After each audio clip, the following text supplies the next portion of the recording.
so each on the DF-5 is about 66 times more powerful. If all 12 were directed at the same target area, the combined power would be a staggering 12 megatons. Chatter called UAE tourism Saudi Arabia. Oh no. Oh, that's a fun.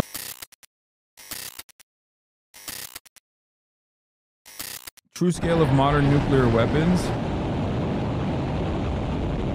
Science time. Attention.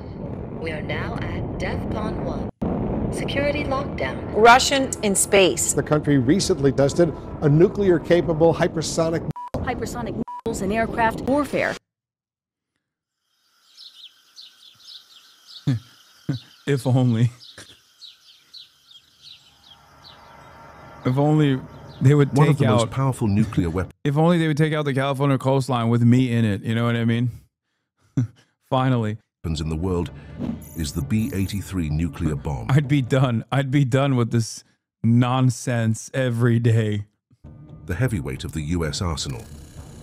Weighing about 2,400 pounds or 1,100 kilograms and stretching 12 feet or 3.7 meters in length with a diameter of 18 inches or 46 centimeters, it's roughly the size of a small car. But within this imposing frame lies a force of unimaginable destruction. The B-83 is a gravity bomb, meaning it's dropped from an aircraft and relies solely on gravity to reach its target. No rockets or propulsion systems, just a free-falling descent. This might sound simple, but the devastation it can unleash is anything but. Carried by strategic bombers like the B-2 Spirit stealth bomber and the B-52 Stratofortress, the B-83 can be delivered deep into enemy territory. With a blast yield of up to 1.2 megatons of TNT, the B-83 is approximately 80 times more powerful than the bomb dropped on Hiroshima, which had a yield of about 15 kilotons.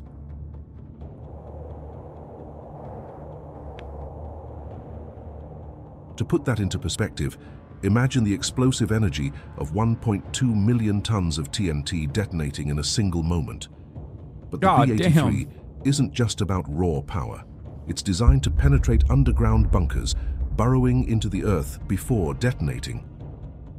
As for how many of these weapons exist, while exact numbers are classified, experts estimate that there are about 650 B-83s, and it is thought there are about 200 B-83 bombs in active service.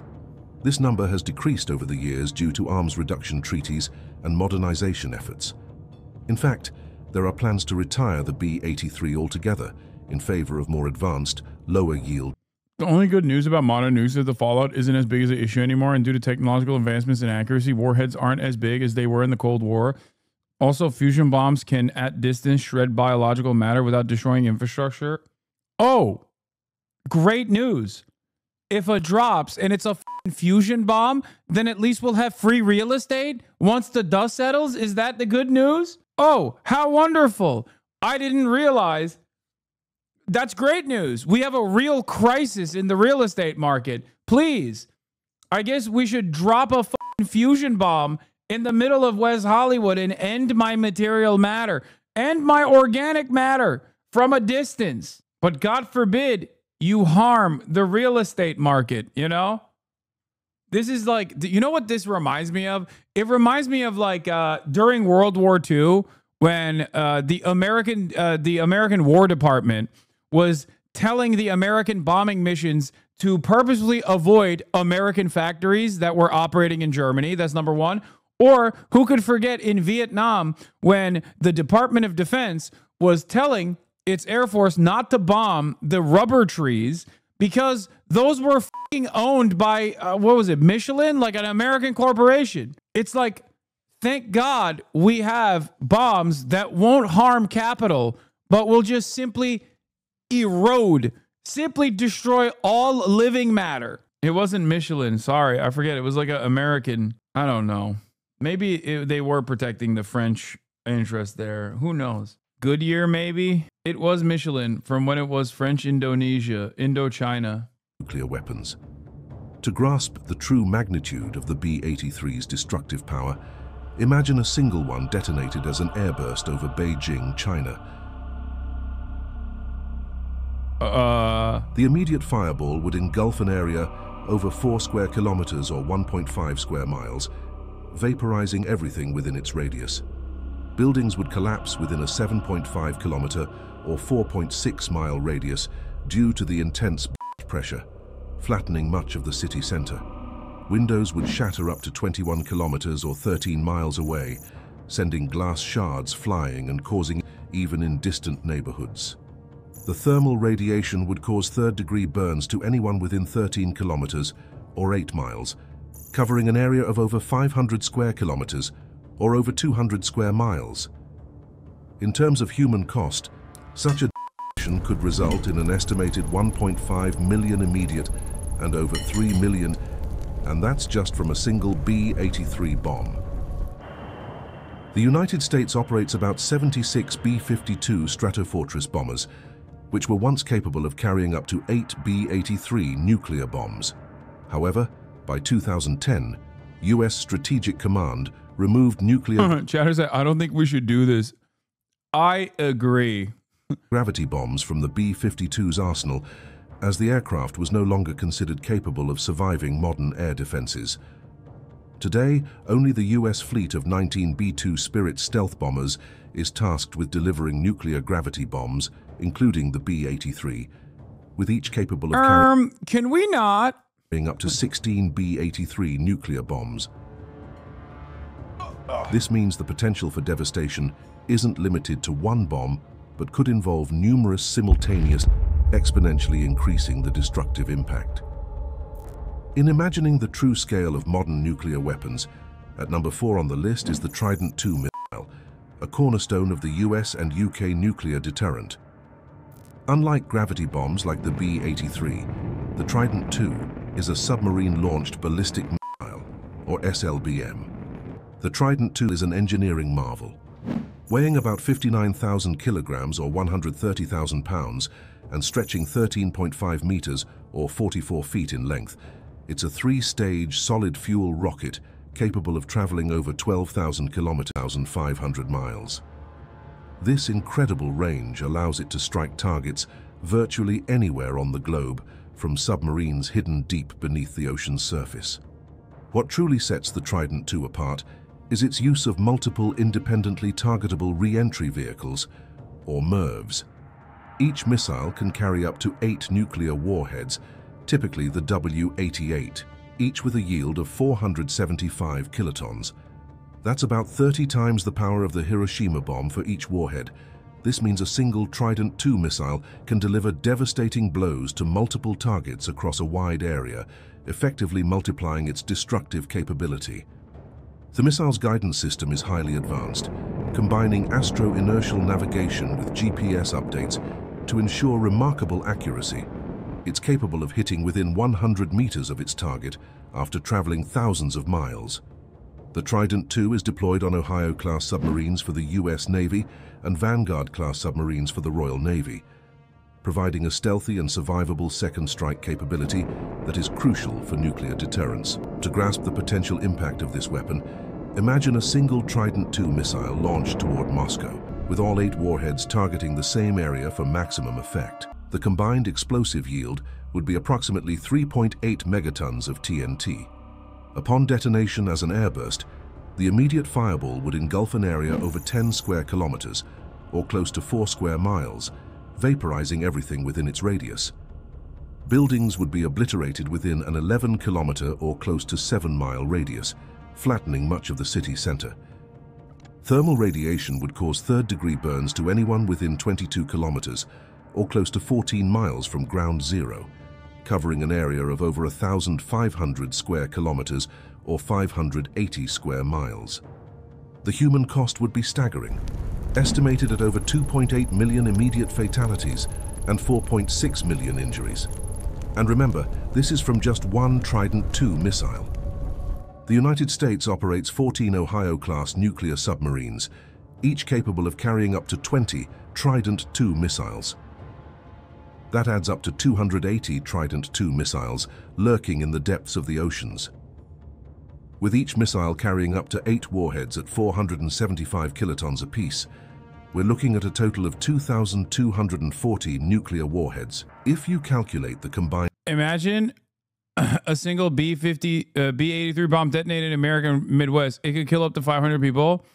What you are describing is already a nuclear deterrence policy in practice called the nuclear sponge. I don't know if you knew that that was the whole point of this, or maybe I missed it when they were describing it, but that is quite literally the reason why all of our nuclear silos are in the nuclear sponge states. I believe it's like 6 states in the Midwest that are not, you know, as heavily populated and are otherwise considered expendable by the American government. Why are they called nuclear sponge states, you think? Because what does a sponge do? It sucks up the juice, right? That's where the nuclear silos are, in an effort to make sure that if there is mutually assured destruction taking place, then all of the limited amount of nuclear warheads that our adversaries have, nuclear adversaries would be... What is this? Here's an old map I found from Civil Defense. Man, the Russians really don't like North Dakota. I found some of these strategic targeting maps. What state would you like to see next? There are nuclear priority targets, like nuclear strike priority targets in every state. But obviously, first and foremost, their nukes would be directed towards our nukes. And all of our nukes, all of our nuclear silos are in the nuclear sponge states. So those states are technically cannon fodder. Here, the 5 states designed to function as nuclear sponges. During the Cold War, 5 states, Colorado, Wyoming, Nebraska, Montana, and North Dakota, were designated nuclear sponges due to their remote locations and low population density. In case of an enemy nuclear attack, these states would be targeted first as they house the ICBM silos. In turn, everything within these states would be obliterated, but they would serve the greater good of mitigating immediate casualties in more populous states. I believe it's 6 states. South Dakota also, I think, is part of it. Yeah, if you thought you were safe in South Dakota, you are not. What the fuck? I live in Colorado. Fuck that shit. Yeah, good luck, man. Make no mistake. When I say Israel is an American state and like far more valuable than either of the Dakotas, this is part of the puzzle. Like when I say America cares more about Israel than it does about North Dakota, this is part of what I mean. Like America would let Wyoming, Colorado, Nebraska, Montana, North Dakota, South Dakota melt before it would ever allow any harm to come to Israel. Cheyenne Mountain Complexes in Colorado, they're super fucked. Gatsu did a North Korea video. Nice. And explosive power, it amounts to an astonishing 1,064 megatons of TNT. That's the equivalent of over 70,000 Hiroshima bombs worth of destructive energy concealed beneath the sea. This immense force is constantly on patrol, ready to be unleashed if ever called upon. At number 3 is China's DF-5 intercontinental ballistic missile, specifically the DF-5C variant. This missile is a true giant, standing over 106 feet tall and weighing approximately 183 tons. First introduced in the 1980s, the Holy DF-5 fuck, is this almost as long as the Statue of Liberty? Remained a cornerstone of China's nuclear deterrent ever. Okay, but of the existing 50, which would you say Israel is the most like? Florida. What? Not even a question. Florida is the most Israel-coded state in the United States of America, both because it's a travel destination of Israel, like Israelis. It also houses literally Benjamin Netanyahu's son, Yair Netanyahu. Okay. But also on top of that, even like the hick parts of Florida, in my opinion, resemble like the Haredi population. Like America has its own version of the Haredim, which I'm not even talking about like the ultra Orthodox communities in America. I'm talking like the swamp people of Florida. Think about it. Like when I say Florida, you think, oh, you mean like a lot of Jews live there, Boca Raton. No, this has nothing to do with that. I mean, it has some to do with that, but not like entirely. I mean, like Florida as a state is the most Israel-coded state, whether it be cryptocurrency or sex crimes just like every aspect of Florida, or down to the swamp people that resemble the uneducated settlers, Florida is the most Israel coded state. Now, like you said, it's the third most Jews in the country. Number one is New York. Number two is California, or maybe number one is California. Number two is New York. Why would I never say California is Israel coded? Why would I never say New York is Israel coded? Because while there are a lot of conservative pro-Israel Jews that live in both of these states, okay, because even though there are a lot of pro-Israel Jews, especially in my neighborhood, let me tell you, okay, American Jews are very different than Israeli Jews, except for Florida, where all Americans resemble Israel. Okay? Jews, Christian alike. Muslims. Everyone. I mean, look at Patrick Bet-David. Patrick Bet-David is an Israeli man. Through and through, under the triple name. Patrick Bet-David. And yet, he's actually fucking Iranian. Think about it. And you will understand. Down to the fashion, down to the music choices, Florida is the most Israel coded state in the United States of America. And much like Israel, Florida is actively accelerating its own demise. For Israel, it's like it's untenable bloodlust, right? It's endless seeking of conquest in the region that genuinely makes Israel's position less stable. For Florida, it's water.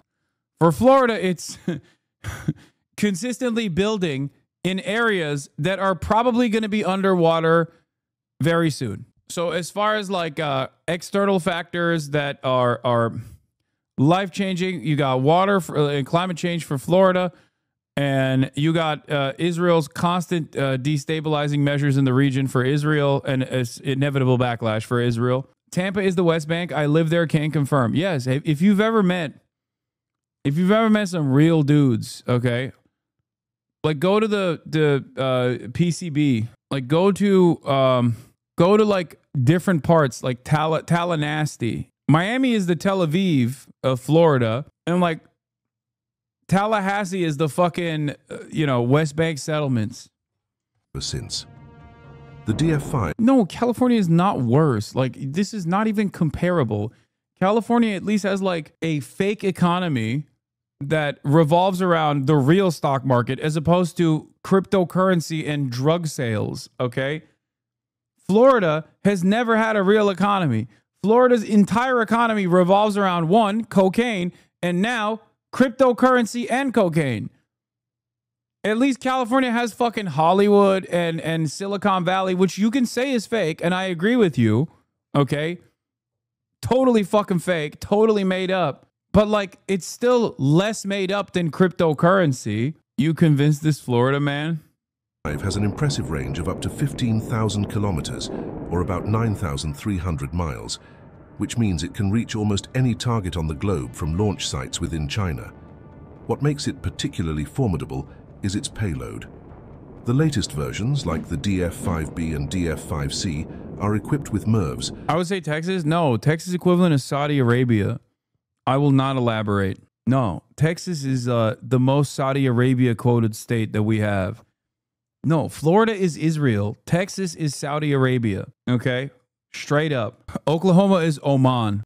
Allowing them to carry up to 12 nuclear warheads, each with a yield of 1 megaton of TNT. Yes, Nevada, UAE, Nevada. United Arab. No, Nevada is not Yemen. No, fuck no. It is literally a den of sin. It's the United Arab Emirates. To understand the scale, remember that the Hiroshima bomb was just 15 kilotons of TNT, so each warhead on the DF-5 is about 66 times more powerful. If all 12 warheads were directed at the same target area, the combined explosive power would be a staggering 12 megaton. Chatter called UAE sex tourism Saudi Arabia. Oh, no. Oh, that's funny. That's 800 times more powerful than the bomb dropped on Hiroshima. Let's imagine that a single DF-5C missile launched toward Washington, D.C., with all 12 warheads impacting the same area.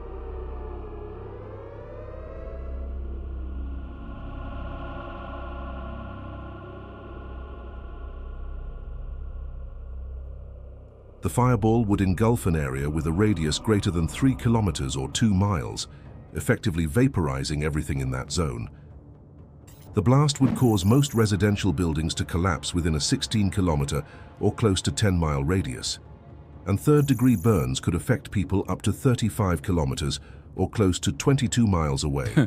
Time out. Yeah, I would be like this. Time out. Time out on the hate. China. Time out on the hate, please. Unimaginable. Estimated fatalities could exceed 1 million, with over 1.8 million more injured. What's even more alarming is that this level of destruction comes from just one DF-5 missile. China is believed to have around 20 to 30 DF-5 missiles in its arsenal. At number 2 on the list is the Russian R-36 ICBM, better known by its NATO designation as the Satan missile. Developed during the Cold War, this missile is one of the most powerful ever built, designed to deliver massive nuclear payloads across vast distances. The R-36 is a colossal missile, standing over 32 meters, or about 106 feet tall, and weighing close to a staggering 210,000 kilograms, which is close to 500,000 pounds. It's a two-fueled rocket, designed to deliver nuclear warheads across continents, with an operational range of up to 16,000 kilometers or close to 10,000 miles. This means it can reach targets virtually anywhere in the world from launch sites within Russia. What makes the Satan missile particularly fearsome is its payload capacity.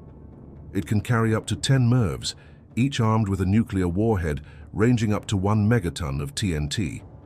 This means a single missile can unleash a total explosive yield of up to 10 megatons of TNT, about 666 times more powerful than the bomb dropped on Hiroshima, a fitting figure for the Satan missile. Some variants of the R-36 were equipped with a single massive warhead with a yield of up to 20 megatons. That's over... I suspect if deployed, this like ends the world, right? Like completely. Even if there's no counter, like even if there's no counter nukes launched, like this alone, I assume ends the world in its entirety. Like it changes, it causes nuclear winter, right? No, not the world, but certainly the state. No, I mean like, wouldn't this literally, I'm not even talking about like the nuclear fallout. I mean like the cloud alone is going to have widespread ecological consequences, right? Life would continue. Most humans would die. No, nuclear winter would only last 2 years. Oh, okay. Never mind. Oh, just 2 years? It's fine then. Yeah, Shadow's like, I'd survive it. Nuclear testing on this planet has been extensive. I feel like something like this could blast a hole in the ozone and just fuck up any kind of protection we have from the sun, which inevitably leads to death. 1,300 times the power of the Hiroshima bomb, designed to obliterate hardened targets like missile silos and command bunkers. Now imagine if a single R-36 missile were to detonate over San Francisco with a single 15 megaton warhead. The immediate fireball would engulf an area over 30 square kilometers or 12 square miles, vaporizing everything within a 3-kilometer or close to a 2-mile radius. Buildings would be flattened within a 17-kilometer or over 10-mile radius, decimating much of the Bay Area. Thermal radiation would cause third-degree burns to people up to 40 kilometers or over 20. NIMBYs would still be like, we don't want to disrupt the cultural makeup. So if we're rebuilding in the aftermath of nuclear holocaust in San Francisco, in the Bay Area, we must ensure that buildings only go up 3 stories, not a single story longer, not a single story taller than 3. 24 miles away, covering an area of nearly 4,800 square kilometers or 1,850 square miles. The human toll would be catastrophic. Estimated fatalities could exceed 1 million, with over 1.3 million more injured. And this is the impact of just one missile. Russia is believed to have around 46 operational R-36M2 Voyvoda missiles, the most advanced variant of the SS-18. Each of these missiles can carry multiple warheads, significantly multiplying their destructive potential. With such an arsenal, the sheer scale of power held within these weapons is almost beyond comprehension. Finally, at the top of the list is the Russian RS-28 Sarmat missile, ominously nicknamed the Satan II. This intercontinental ballistic missile represents the pinnacle of modern nuclear weaponry, developed to replace the aging R-36M Satan missiles. The RS-28 Sarmat is designed to evade missile defense systems and deliver massive payloads across the globe. The Sarmat is a three-stage liquid-fueled missile that weighs over 208 tons and measures over 35 meters, or about 116 feet in length. It's capable of carrying a variety of warhead configurations, including up to 10 heavy Mr. MIRVs Starr, or 15 I don't feel lighter too ones, good. along with advanced countermeasures to bypass missile defenses. Its range exceeds 18,000 kilometers, or over 11,000 miles, allowing it to reach targets anywhere on Earth. One of the most concerning features of the RS-28 is its ability to utilize a fractional orbital bombardment system, or FOBS. This means the missile can enter a low Earth orbit and approach targets from any direction, including over the South Pole, effectively bypassing traditional early warning systems that are oriented toward the north. Some reports speculate that the Sarmat could theoretically carry a payload of up to 50 megatons, equivalent to the Tsar bomber, the most powerful nuclear device ever detonated. While such a massive yield is more hypothetical and not practical for modern military use, By the way, that little thing right there, chatters, that little thing, if you forgot because it's 15 minutes long, the video, and I paused a lot, that's Mount Everest. Okay? No, that little mountain after detonation, just so you understand. Imagining its potential impact is sobering. Consider a scenario where a 50-megaton warhead is detonated over New York City.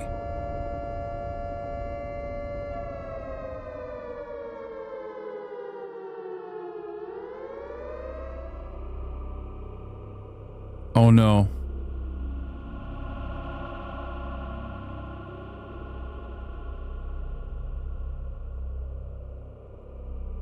The immediate fireball would engulf an area with a radius of over 5 kilometers or over 3 miles, vaporizing everything within 83 square kilometers or 32 square miles. The intense blast wave would cause heavy destruction, up to 26 kilometers or 16 miles, leveling buildings and structures in more than 2,000 square kilometers or close to 800 square miles. Third-degree burns could be inflicted on people up to 60 kilometers or 37 miles away, covering an area of close to 11,000 square kilometers or over 4,200 square miles. The human toll would be unimaginable.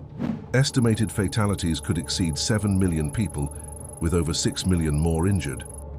And this is just from a single RS-28 Sarmat missile, assuming the theoretical payload of 50 megatons of TNT. To put this into perspective, when the 50-megaton Tsar bomber was detonated in 1961, the flash was visible as far away as Norway, over 1,000 kilometers from the test site. Similarly, a 50-megaton explosion over New York City would be visible with the naked eye. Bro, the Russians did not play around. They were like, oh, y'all deployed nukes? All right, bet. That's crazy. All the way to Columbia, South Carolina, nearly 1,000 kilometers away. But what does all this mean for us today? Despite Russia's impressive arsenal on paper, recent events have cast doubt on its true capabilities. Russia's new Sarmat ballistic missile, known as the Satan II, reportedly blew up during a test launch, leaving a massive crater at the site. Combined with the setbacks and debacles Russia has faced in its aggressor's war in Ukraine, it seems that Russia might not be as formidable as many once thought. Okay, I'm not gonna lie, this is a dangerous thing to entertain, okay? I've heard this quite a bit. I feel like this is somehow even scarier than talking about how scary these nukes are. When people start talking about how not scary nukes are, that's when you know it's a problem. Remember when remember when early reports indicated that running the deployment of a tactical nuke in Ukraine, and you started seeing defense people on CNN talking about, well, you know, like a baby nuke or a tactical nuke in Ukraine would not be as impactful as you think it is, actually. Like, you know, when they started saying shit like that, that was, I think, the scariest moment in this conflict thus far. That was when it was like, oh, brother, tactical nukes. We're talking about, you know, how little of an impact that tactical nukes might have. That's not good. But merely a paper tiger. Yet in a full-scale nuclear exchange, even a few missiles from Russia's nearly 6,000 nuclear warheads would cause unimaginable damage to the United States. But the real challenge isn't about who has the biggest bomb, but about ensuring these weapons are never used. Because in a nuclear war, there are no winners, only a world left in ruins where... Don't worry, Trump's got it. He's going to say, Vladimir, no. Khalil, no. Vladimir, stop. And that'll surely put an end to these shenanigans, you know? I know it. Why?